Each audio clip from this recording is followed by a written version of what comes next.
Hello and welcome to my studio. In this video I'm going to show you how I made this picture.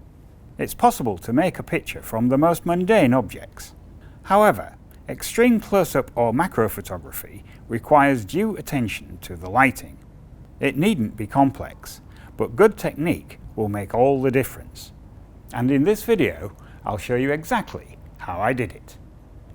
Okay, so to prepare the table, what I'm going to do is just place a block of foam. This is the cube foam that you find in some camera cases. It's just an old offcut.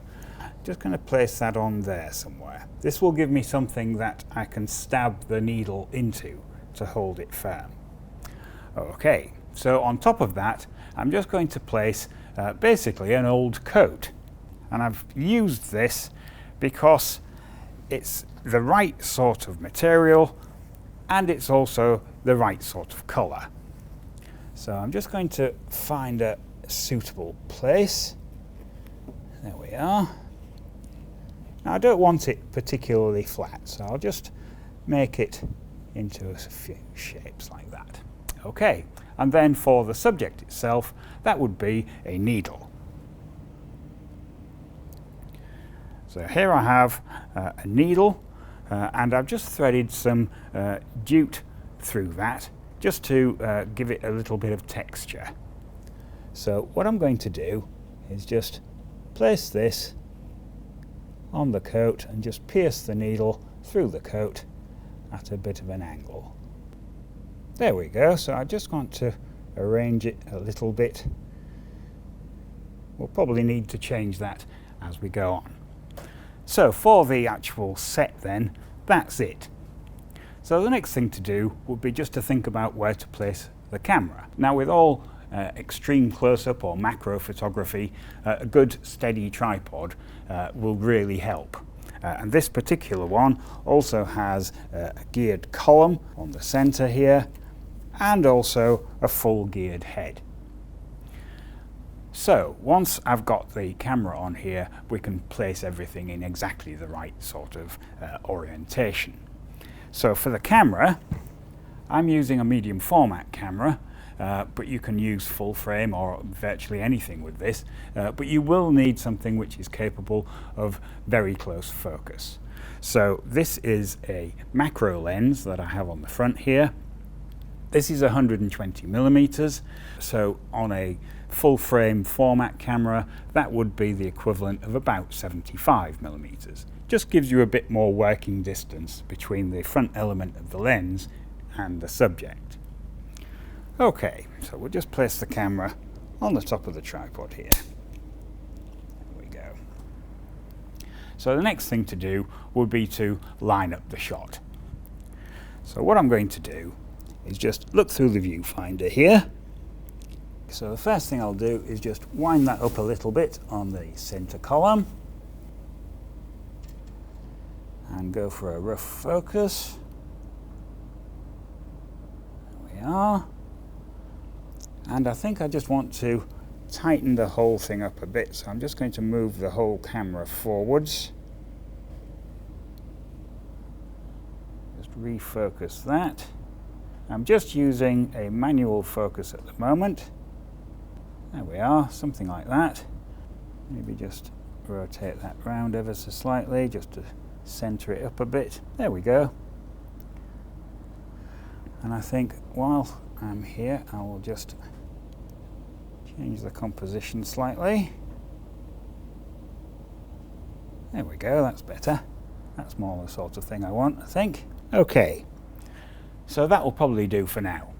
So the next stage would be to tether the camera into Capture One software so it's easy to follow along and you can see the results as I get them.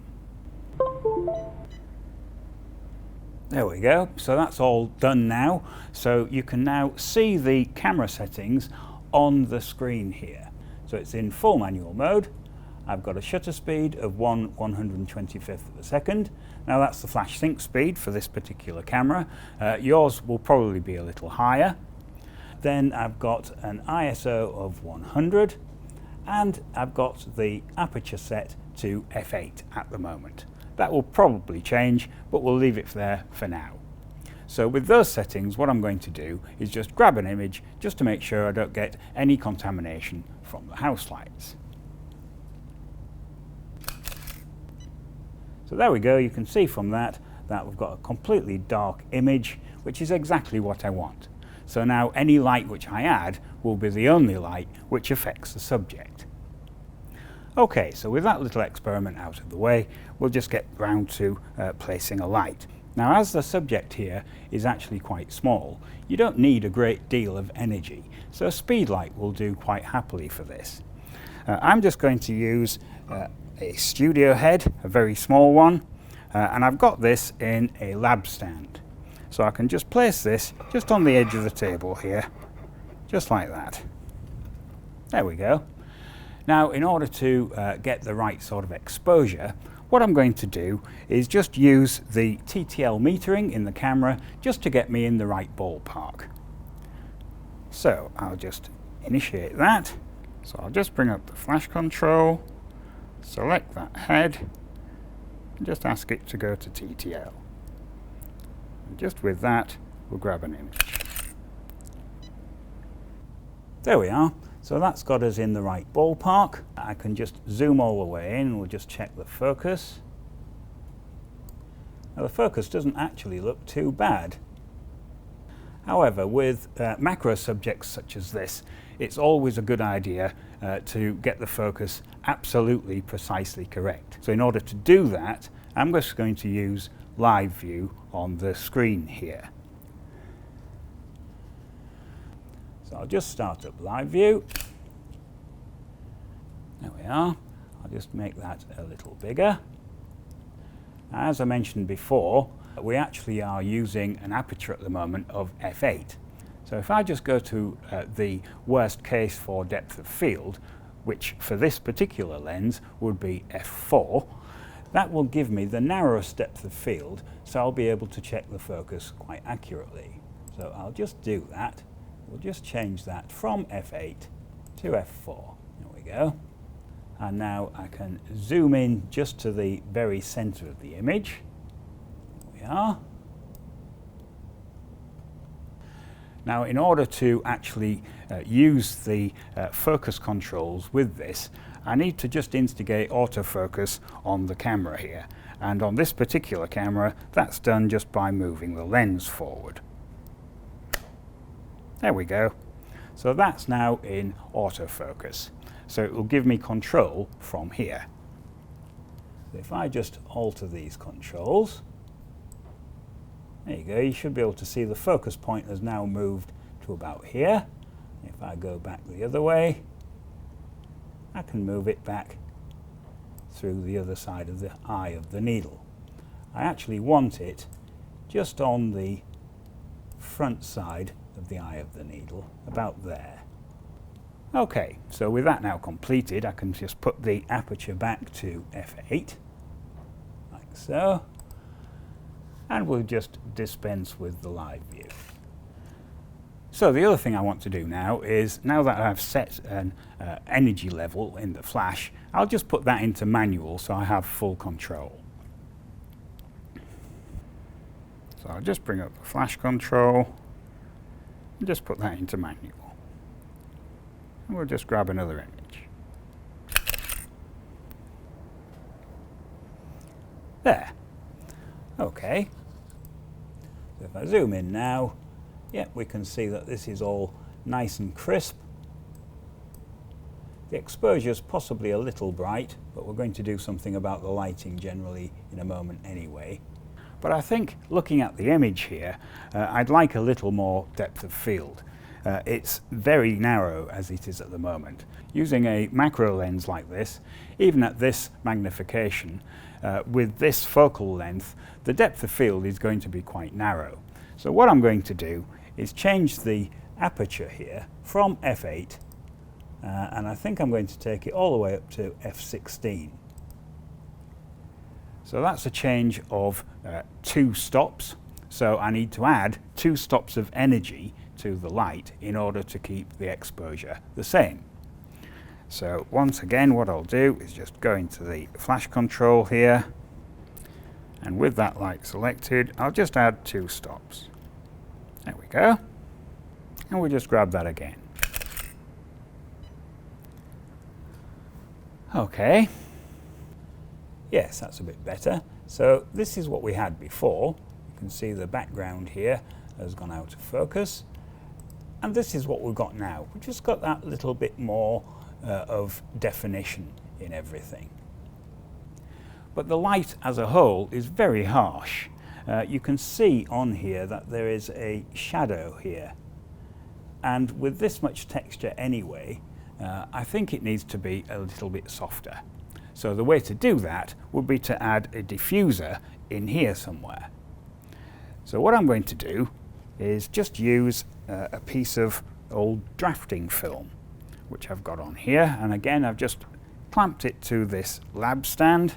And I'm just going to try and get this as close as I can without it actually being in the shot.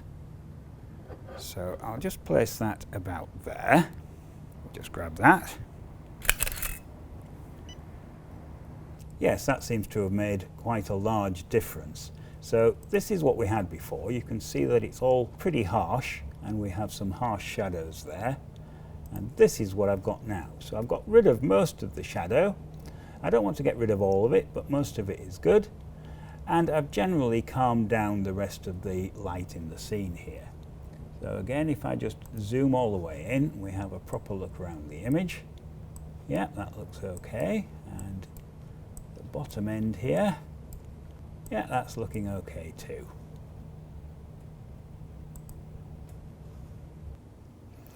So I think it's almost there. I'd just like to add a little bit of fill-in just to this side of the image.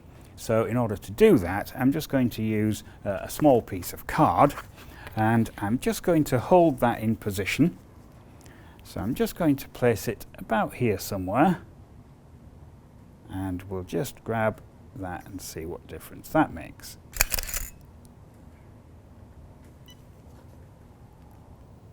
There we are. That's definitely made a difference. This is what we had before, and this is what we've got now. It's okay, but I think it's a little bit too much. So in order to just take it down a bit, I'm just going to move it ever so slightly further away. So instead of holding it right in here, I'm just going to move that back a little, maybe to there. And we'll just do that again. Yes, that looks considerably better. So this is what we had before. And this is what we had with no fill-in. And this is what we've got now. So it's just added that little bit, just lifted it up ever so slightly. Okay, so that's it for actually capturing the image. I'm just going to go into Photoshop now and do the bare minimum of post-production. So here we are in Photoshop, and I've loaded up the file of the image that I captured earlier. So the first thing I want to do is just make a duplicate of this. So I'm just going to go onto the background layer here and ask for a duplicate layer, but ask for a new document. And we'll just call this Eye of Needle.